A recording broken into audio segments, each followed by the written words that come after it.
इस कहानी की शुरुआत होती है जैंग नाम के एक आदमी से, जो कि एक राइटर है और अलग अलग किस्म की कहानियां लिखता है। जैंग का सपना है कि वो अपनी लिखी कहानियों पर एक फिल्म बनाए, लेकिन एक फिल्म को प्रोड्यूस करने में काफी पैसे लगते हैं और फिलहाल जैंग के पास एक फूटी कौड़ी तक नहीं है। अब अगले दिन जैंग उस प्रोड्यूसर से मिलने पहुंचा जिसके लिए वो काम करता है, लेकिन ऑफिस आकर उसने देखा कि वो प्रोड्यूसर एक दूसरी राइटर की धुनाई कर रहा है क्योंकि उसने समय पर अपनी कहानी पूरी नहीं की थी। अब ये देखकर जैंग काफी घबरा गया क्योंकि उसकी कहानी भी अभी अधूरी थी, लेकिन इससे पहले कि प्रोड्यूसर उसका भूत बनाता, उसने अपनी गलती मान ली और कहानी को पूरा करने के लिए 1 महीने का टाइम मांगा। लेकिन 1 महीने के बजाय प्रोड्यूसर ने जैंग को केवल 4 दिनों की मोहलत दी और अगर इन 4 दिनों में उसने इस कहानी को पूरा नहीं किया तो उसे प्रोड्यूसर के पूरे पैसे लौटाने होंगे। अब भारी मन के साथ जैंग अपने घर पहुंचा और उस कहानी पर काम करना शुरू कर दिया, लेकिन काफी पन्ने फाड़ने के बावजूद भी वो कोई ढंग की चीज नहीं लिख पा रहा था। आखिरकार जैंग इस काम से तंग आ गया और दिमाग को ठंडा करने के लिए बियर पीने लगा। तभी उसे पास में पड़ा एक बॉक्स दिखाई दिया जो उसके ग्रैंडफादर मरने से पहले छोड़ गए थे। इस बॉक्स के अंदर से जैंग को उसके ग्रैंडफादर का एक लेटर मिला जो उन्होंने जैंग के लिए लिखा था। अब चूंकि जैंग ने काफी दारू पी ली थी, इसलिए इस लेटर को पढ़ते पढ़ते उसकी आंख लग गई। अब सपने में जैंग ने अपने ग्रैंडफादर को देखा जो उसे एक खुफिया खजाने का पता बता रहे थे। वो जैंग से कहते हैं कि मैंने हमारे पुश्तैनी घर के नीचे करोड़ों का सोना दबा रखा है, लेकिन मरने से पहले मैं उसे निकाल नहीं पाया क्योंकि सरकार ने उस घर को तोड़कर उसके ऊपर एक जेल बना दी थी। अब अगले ही पल जैंग की नींद खुल गई और इस बॉक्स के अंदर से उसे अपने पुराने घर का नक्शा और एक सोने का बिस्किट भी मिला। अब जब उसने इस मैप को जेल के मैप से मिलाकर देखा तो वो पूरी तरह से हैरान हो गया क्योंकि ये दोनों मैप्स बिल्कुल सेम टू सेम थे। अब जैंग ने फैसला किया कि वो इस जेल के अंदर जाएगा और अपना पुश्तैनी सोना लेकर आएगा। अब खुद को गिरफ्तार करवाने के लिए जैंग ने अपने पड़ोसी का लैपटॉप चुराकर उसे नीचे फेंक दिया और इस अनोखी गलती के लिए जैंग को अरेस्ट करके जेल में डाल दिया गया। अब जेल पहुंचकर उसने देखा कि ढेर सारे कैदी मिलकर क्रैब नाम के एक दूसरे कैदी का बर्थडे मना रहे हैं। थोड़ी देर बाद क्रैब जैंग से मिलने पहुंचा और उसे बताया कि किसी जमाने में उसका भी जैंग नाम का एक दोस्त हुआ करता था, इसलिए क्रैब ने इस जैंग को भी अपना दोस्त बना लिया और जेल के अंदर उसकी हिफाजत करने का वादा किया। अब थोड़ी देर बाद जैंग जेल के अंदर मौजूद बरगद के पेड़ के पास गया क्योंकि उस नक्शे के हिसाब से इस पेड़ के आसपास एक कुआं था और वो सारा सोना उस कुएं के अंदर दफन था। तभी अंकल ली नाम का एक दूसरा कैदी जैंग के पास आया और उसे बताया कि इस जेल के अंदर 2 गैंग्स हैं और यहाँ आने वाले हर एक कैदी को किसी एक गैंग में शामिल होना ही पड़ता है। अब पहली गैंग थी क्रैब की जो हर हाल में अपने साथियों की रक्षा करते थे और जेल में शांति व्यवस्था बनाकर रखते थे। वहीं दूसरी गैंग थी टाइगर नाम के एक आदमी की जिसे ब्रदर टाइगर के नाम से जाना जाता था। ये कैदी जैंग से कहता है कि एक बार को तुम जेल के वार्डन से भिड़ जाना, लेकिन टाइगर और उसके साथियों से दूर ही रहना। पर अभी वो अपनी बात पूरी करता उससे पहले टाइगर के लोग वहाँ पहुँच गए और सभी नए कैदियों को पकड़कर टाइगर के पास ले गए। अब टाइगर के लोगों ने इन कैदियों पर गैंग में शामिल होने का दबाव बनाया और इनकार करने पर इनकी अच्छे से खातिरदारी करी। अब जैंग के पास कोई और चारा नहीं था और उस कैदी की कही बातों को याद करके वो गैंग में शामिल होने के लिए राजी हो गया। लेकिन इस गैंग में शामिल होने के लिए इन सभी लोगों को टाइगर की थूकी हुई चाय पीनी पड़ेगी। अब मजबूरन सभी कैदियों को ये चाय पीनी पड़ी, लेकिन जब जैंग की बारी आई तब क्रैब और उसके साथियों ने लास्ट मोमेंट पर आकर उसे इस बेइज्जती से बचा लिया। यहाँ क्रैब ने टाइगर से कहा कि जैंग मेरे साथ मेरे कमरे में रहता है, इसलिए वो मेरी गैंग का हिस्सा है और तुम उसके साथ जबरदस्ती नहीं कर सकते। अब ये सुनकर क्रैब भड़क गया और उसने कसम खा ली कि वो जैंग की जिंदगी को नर्क बना देगा। अब उस शाम जब जैंग अपना नाश्ता कर रहा था तब टाइगर उसके पास आया और उसके खाने में कॉकरोचेस डालकर उसे खाने को कहा, लेकिन वहाँ मौजूद क्रैब ने ये सब देख लिया और यहाँ इन दोनों ग्रुप्स के बीच जोरदार लड़ाई हो गई। अब अगले दिन जैंग को इस जेल की साफ सफाई का काम दिया गया और इस दौरान जैंग ने उस पुराने कुएं को ढूंढने की कोशिश की जिसके अंदर वो सारा सोना दबा है, लेकिन काफी कोशिशों के बाद भी उसे उस कुएं का कुछ पता नहीं चला। इसके बाद वो जेल की लाइब्रेरी में पहुंचा जहां उसे ये बात पता लगी कि कुछ महीनों पहले ही इस जेल को तोड़कर दोबारा से बनाया गया है और इस जेल का नया नक्शा उसे यहाँ के फाइल रूम में मिलेगा। अभी वो इन ख्यालों में डूबा ही था कि तभी टाइगर और उसके साथियों ने जैंग पर हमला कर दिया। अब उस शाम क्रैब टाइगर के पास पहुंचा और उससे जैंग के बारे में पूछा क्योंकि ड्यूटी खत्म होने के बाद भी जैंग अब तक अपने कमरे में नहीं लौटा था।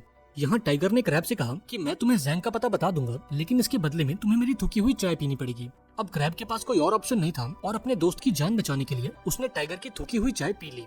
अब क्रैब की अच्छी खासी बेइज्जती करने के बाद टाइगर उससे कहता है कि तुम्हारा प्यारा दोस्त जेल के कूड़ेदान में पड़ा है। ये सुनते ही क्रैब और उसके साथी फौरन कूड़ेदान की तरफ भागे जहाँ जैंग जिंदगी और मौत के बीच जूझ रहा था, पर समय रहते ये लोग वहाँ पहुँच गए और जैंग की जान बच गई।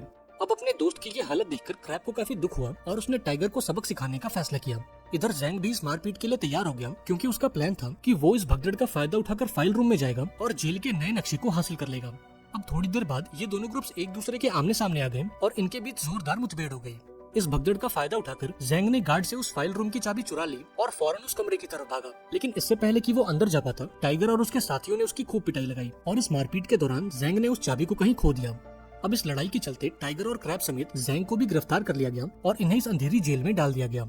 यहाँ जैंग काफी उदास था क्योंकि वो इस काल कोठरी में बैठे बैठे सोना नहीं ढूंढ सकता था।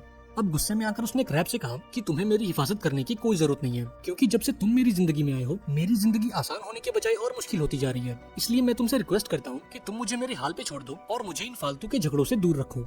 अब इन बातों को सुनकर क्रैब को काफी बुरा लगा, क्योंकि वो तो सिर्फ जैंग की हिफाजत करना चाहता था। थोड़ी देर बाद उसने जैंग से माफी मांगी और उसे बताया कि उसकी जिंदगी में दोस्तों से बढ़कर और कुछ नहीं है। इसलिए जब उसने जैंग की ये हालत देखी तो वो खुद को रोक नहीं पाया और टाइगर से पंगा ले लिया। इसके बाद उसने जैंग को अपनी कहानी सुनाई और उसे बताया कि आज से कई साल पहले उसका जैंग नाम का एक और दोस्त था, जिसने उसे गुंडों से बचाने के लिए खुद की जान कुर्बान कर दी। और उस दिन क्रैब ने कसम खाई कि वो मरते दम तक अपने दोस्तों की रक्षा करेगा। अब ये सब सुनकर जैंग को एहसास हुआ कि गुस्से में आकर उसने क्रैब को कितना कुछ कह दिया। इसके बाद उसने क्रैब से माफी मांगी और उसे बताया कि वो इस जेल में क्यों आया है। उसने क्रैब को बता दिया कि वो जेल में अपने पूर्वजों का सोना लेने आया है। इस पर क्रैब ने उससे कहा कि मैं वो सोना ढूंढने में तुम्हारी मदद करूंगा, लेकिन इसके बदले में मुझे कुछ नहीं चाहिए, क्योंकि वो सोना तुम्हारे पूर्वजों का है और उस पर पूरी तरह से तुम्हारा हक है। अब इन दोनों ने मिलकर एक प्लान बनाया, जहाँ सबसे पहले इन्हें फाइल रूम से वो नक्शा चुराना होगा। प्लान के मुताबिक ये दोनों जेल के लॉन्ड्री रूम में गए और वहाँ मौजूद गार्ड की गर्दन पर ब्लीचिंग पाउडर छिड़क दिया। इस पाउडर के चलते गार्ड की गर्दन पर एलर्जी हो गई और उसे फटाफट जेल की इमरजेंसी रूम में लाया गया। इधर मौका मिलते ही जैंग ने इस गार्ड की यूनिफॉर्म चुरा ली और क्रैब को लेकर उस फाइल रूम में पहुंचा। अब काफी ढूंढने के बाद इन दोनों को वो नक्शा मिल गया, जिसके हिसाब से वो पुराना कुआं उस लॉन्ड्री रूम के ठीक नीचे मौजूद है। अब इस नक्शे के इस्तेमाल से ये दोनों फौरन उस कुएं तक पहुंचे, जहां इन दोनों को एक बड़ी सी दीवार नजर आई। जैंग को पूरा यकीन था कि उसका वो पुश्तैनी सोना इस दीवार के पीछे मौजूद है। इसके बाद इन दोनों ने एक एक हथौड़े उठा लिए और इस बड़ी सी दीवार को मार मार कर इसे तोड़ डाला। अब दीवार के टूटते ही जैंग फौरन अंदर आया और उस सोने की तलाश में लग गया। वहीं दूसरी तरफ क्रैब ऊपर जाकर पहरा देने लगा, ताकि अगर उसे कोई खतरा महसूस हो तो वो जैंग को इसकी खबर दे दे। अब देखते ही देखते कई घंटे गुजर गए, लेकिन अब तक उस सोने का कोई अता पता नहीं था। अंत में जैंग ने हार मान ली और यहाँ से वापस लौटने लगा, क्योंकि उसे लग रहा था कि किसी ने उनसे पहले ही वो सोना निकाल लिया है। लेकिन वापस जाने से पहले क्रैब ने दीवार में लगे इस लकड़ी के टुकड़े को निकाल लिया और ऐसा करते ही इनके पीछे एक अलमारी खुल गई, जिसके अंदर सोने के 100 बिस्किट मौजूद थे। अब इतना सारा सोना देखकर जैंग के तो मानो होश ही उड़ गए। यहाँ उसने सोने का एक हिस्सा क्रैब को देने की कोशिश की, लेकिन क्रैब ने ये कहकर इनकार कर दिया कि ये सोना तुम्हारे पूर्वजों का है और इस पर सिर्फ तुम्हारा हक है। इसके बाद ये दोनों सारा सोना लेकर ऊपर पहुंचे और इसे जेल से बाहर निकालने की कोई तरकीब लगाने लगे। अब थोड़ी प्लानिंग के बाद इन दोनों ने ये फैसला किया कि वो ये सारा सोना कपड़े उठाने वाली मशीन में छुपाकर इस जेल से बाहर निकालेंगे। ये मशीन इस महीने की 22 तारीख को इस जेल से बाहर जाएंगी और जैंग भी 22 तारीख को इस जेल से छूट जाएगा। लेकिन 22 तारीख को आने में अब भी काफी समय था और तब तक इन्हें ये सोना बाकी लोगों से छुपा कर रखना था। इसलिए जैंग ने अपना दिमाग लगाया और ये सारा सोना तेजाब की बाल्टी में डाल दिया, क्योंकि तेजाब कितना भी खतरनाक क्यों ना हो, पर वो सोने का कुछ नहीं बिगाड़ सकता। अब अपना पुश्तैनी सोना पाकर जैंग काफी खुश था, क्योंकि अब वो अपना सारा कर्ज उतार कर अपनी मनचाही कहानियों पर फिल्में बना सकता है। अब अगली सुबह टाइगर ने इन दोनों पर हमला कर दिया और यहाँ एक जोरदार लड़ाई शुरू हो गई। इस हाथापाई के बीच वो सारा सोना टाइगर के हाथ लग गया, जिन्हें जैंग ने तेजाब के डब्बों में छुपा रखा था। अब इनकी लड़ाई को सुनकर जेल के गार्ड्स भी उस कमरे तक पहुंचे, पर इससे पहले कि ये तीनों पकड़े जाते इन्होंने वो सारा सोना दोबारा से छुपा दिया। अब गार्ड्स के पूछने पर टाइगर ने बताया कि काम करते वक्त जैंग का पैर फिसल गया था और वो तो जैंग की मदद कर रहा था। अब पकड़े जाने के डर से जैंग ने भी इस बात में हामी भर दी और ये देखकर क्रैब को काफी बुरा लगा और वो समझ गया कि जैंग के लिए सोने से बढ़कर और कुछ नहीं है। क्रैब को इस बात का इतना बुरा लगा कि उसने मन ही मन जैंग से दोस्ती तोड़ दी। अब उस शाम क्रैब को खबर मिली कि उसकी बेटी काफी बीमार है और उसे आईसीयू में एडमिट किया गया है। ये जानकर वो जैंग के पास पहुंचा और उसके प्लान में शामिल होने की बात कही। असल में क्रैब को खजाने में कोई हिस्सा नहीं चाहिए था, बल्कि वो तो सिर्फ इस जेल से निकलकर अपनी बेटी से मिलना चाहता था। अब पहले तो टाइगर ने क्रैब के साथ काम करने से मना कर दिया, लेकिन फिर जैंग ने उसे मना लिया और ये तीनों यहाँ से भागने की प्लानिंग करने लगे। इन्होंने फैसला किया कि आज से 3 हफ्ते बाद जब जेल की एनिवर्सरी पार्टी होगी तो ये सभी सुरंग से होते हुए समंदर में कूदकर भाग निकलेंगे। लेकिन प्रॉब्लम ये थी कि उस पार्टी में अब भी 3 हफ्ते बचे थे और जैंग अगले हफ्ते जेल से छूटने वाला था। अब अपनी सजा को बढ़वाने के लिए उसने टाइगर और क्रैब के साथ मिलकर एक लड़ाई की और देखते ही देखते जेल के अंदर हंगामा हो गया। अब प्लान के मुताबिक गार्ड्स ने ये लड़ाई रोक दी और इन तीनों को सेल के अंदर डाल दिया। ऐसे ही दिन गुजरते गए और बहुत जल्द जेल की एनिवर्सरी पार्टी का दिन आ गया। अब डेकोरेशन के दौरान टाइगर, क्रैब और जैंग ने सभी बलून्स के अंदर प्रोपेन गैस भर दी, ताकि वो धमाका करके गार्ड्स का ध्यान बटा सके और भगदड़ का फायदा उठाकर सुरंग तक पहुंच सके। अब उस शाम जब वार्डन अपनी स्पीच दे रहा था, तब क्रैब ने इन बलून्स में धमाका कर दिया, जिससे जेल के कंपाउंड में हलचल मच गई।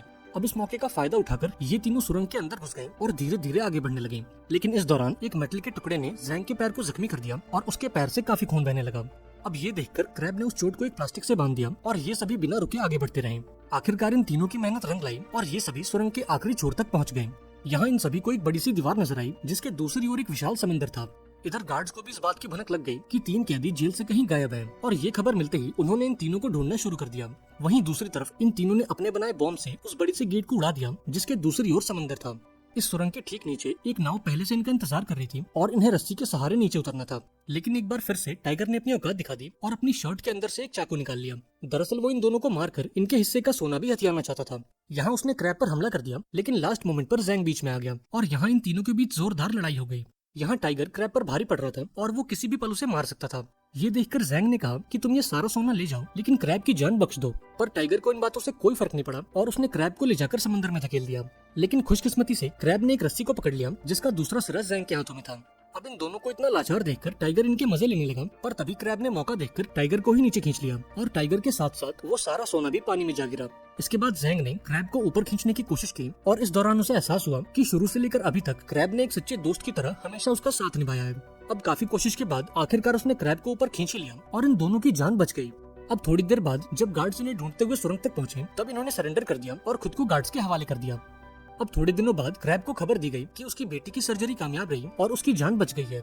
इसके साथ ही जैंग को ये बताया गया कि जो सोना समंदर में कहीं गुम गया था उसकी तलाश कर ली गई है और सरकार ने जैंग को उसका मालिक बताया है।